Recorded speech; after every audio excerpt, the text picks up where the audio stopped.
Hello guys, good morning and नमस्ते। सबैजना सन्चै हुनुहुन्छ होला, म पनि सन्चै छु। मैले नयाँ भ्लग नहालेको धेरै दिन भइसकेको थियो, त्यसैले आज एउटा मौका लिएर म फेरि एउटा नयाँ भ्लग बनाऊँ न त भन्ने मेरो सोच आयो। कन्टेन्ट सिके त भन्दाखेरि हाम्रो सुमन खड्का अर्थात् मेरो प्रिय साथीको गाउँमा चाहिँ एउटा ठुलो मेला लाग्थ्यो, त्यसैले यो मेला पनि घुम्न जाम र सुमनसँग भेटघाट पनि हुन्छ भन्ने सोचले म जसोतसो गरेर लगभग 40 मिनट्समा म सुमनको घर आइसकेको थिएँ र सुमनसँग हेलो हाइट के छ भन्दै हामी कन्भर्सेसन गर्दै सुमनको घरभित्रतर्फ लाग्यौँ।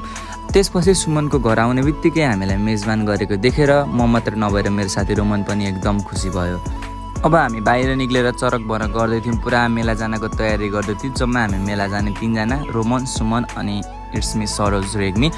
मेला चाहिँ एकदम भिड जस्तो लागिरहेको थियो। यो बाहिरी गेटमा नै यति मान्छे छन् भने भित्र कति होला गाइज, आफै इमेजिन गर्नुहोस्।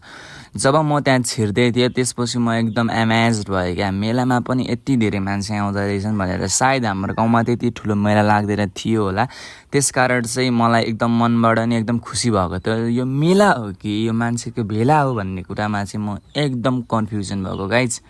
अनि मेलामा मन्दिर पनि रहेछ, र त्यो मन्दिरको पनि एउटा सानो सर्ट भ्यू लिउँ न त भन्ने सोच आयो र मैले सर्ट भ्यू लिएको हो यो।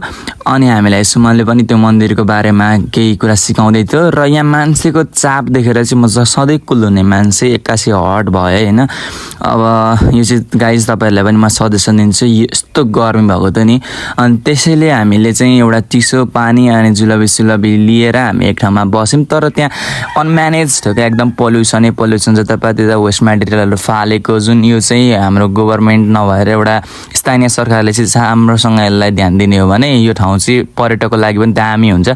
त्यसपछि हामी सबै फोटोसोटो खिचेर हामी चाहिँ आफ्नो घरतिर लाग्यौँ। घर आउने बेलासम्म पनि यस्तो भिड थियो नि गाइस, म तपाईँहरूलाई कसरी भन्नै सक्दिनँ क्या। त्यसपछि हामीलाई अब अलरेडी ढिलो भइसकेको थियो, हामी लगभग 2 आवर्स जति त्यहाँ मेलामा स्पेन्ड गरिसकेपछि फोटोसोटो खिचेर हामी आफ्नो घरतिर लाग्यौँ। यो चाहिँ घर जाने क्रमको एउटा सानो सर्ट भी भयो। बाटो चाहिँ आधी राम्रो आधी नराम्रो थियो। फाइनली हामी हिमाल चोक आइसक्यौँ। अब हामी चाहिँ कुन बाटो गएको भन्नुहुन्छ भने हामी चाहिँ साउथर्न अर्थात् दक्षिणपट्टिको बाटोबाट हामी गएको होइन, जुन बाटो चाहिँ सायद कमैलाई थाहा छ र मेरो भ्लग चाहिँ सायद यहीसम्म छ होला। हस् त यहाँसम्म हेरिदिनु भएकोमा धन्यवाद।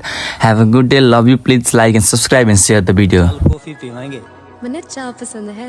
गामा में लाइट को नहीं आंदी।